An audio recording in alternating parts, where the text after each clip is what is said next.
श्रावण मास महात्म्य 14वां अध्याय।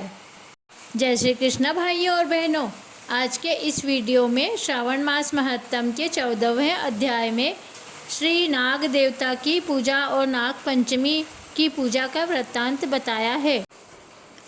श्री सदाशिव ने श्री सनत कुमार से कहा, हे महामुने, श्रावण मास के शुक्ल पक्ष की पंचमी तिथि को जो कुछ करना चाहिए अब उसके संबंध में मैं आपको बतलाऊंगा। ध्यान पूर्वक सुनो।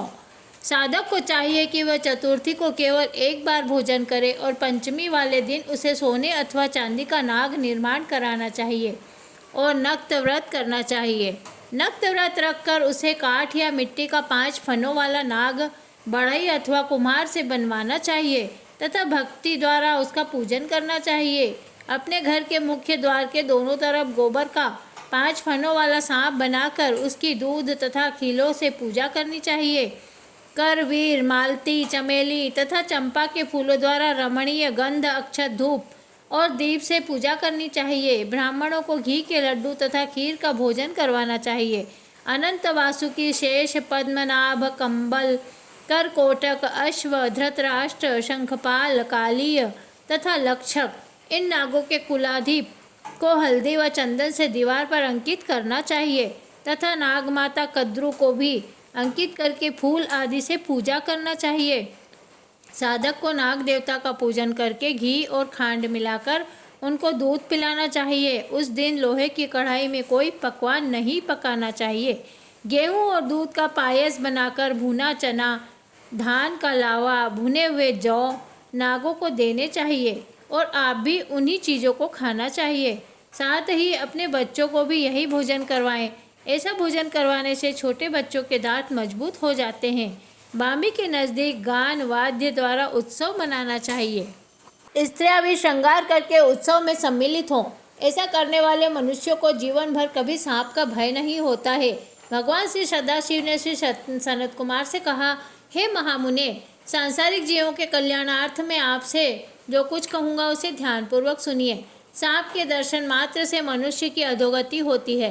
सांप हमेशा तमोगुणी होता है, इसमें संशय नहीं है।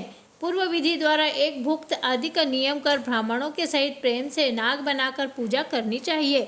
इस तरह 12 मासों की शुक्ल पक्ष पंचमी के दिन व्रत करना चाहिए। वर्ष की समाप्ति पर शुक्ल पक्ष की पंचमी को फिर से पूजा करनी चाहिए। नागों के भोजन के उद्देश्य से साधु संतों और ब्राह्मणों को भोजन करवाना चाहिए। इतिहासविद को रत्न विभूषित सोने का नाग देना चाहिए। सामग्री सहित सब अच्छा गोदान देते समय नारायण विभु का स्मरण करें। नारायण जो कि सब जगह व्यापक है, सब वस्तुओं को देने वाले हैं, अनंत हैं तथा अपराजित हैं, उनको याद करके साधक को यह कहना चाहिए, हे गोविंद, मेरे वंश में हमारे पूर्व पुरुषों में से जो भी सांपों के डसने से अधोगति को प्राप्त हो गए हैं वह इस व्रत से तथा दान से मुक्ति को प्राप्त हो।